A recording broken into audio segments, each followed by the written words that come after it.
जळगावच्या छत्रपती संभाजी महाराज नाट्यगृहात आज भाजपच्या जळगाव, धुळे आणि नंदुरबार जिल्ह्याच्या संघटन पर्व विभागीय कार्यशाळेच्या समारंभासाठी महसूल मंत्री चंद्रशेखर बावनकुळे जळगावात दाखल झाले आहे।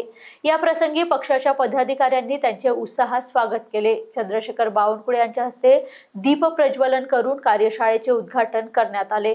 छत्रपती संभाजी महाराज नाट्यगृहात आज भाजपच्या जळगाव, धुळे आणि नंदुरबार जिल्ह्याच्या संघटन पर्व विभागीय कार्यशाळेच्या शुभारंभासाठी महसूल मंत्री चंद्रशेखर बावनकुळे जळगावात दाखल झाले आहेत।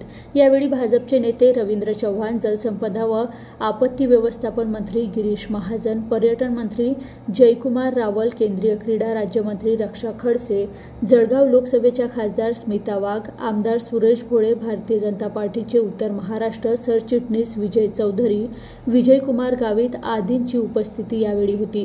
कार्यशाळेत पक्षबांधणी, आगामी निवडणूक रणनीती आणि संघटनात्मक विषयावर चर्चा होणार आहे।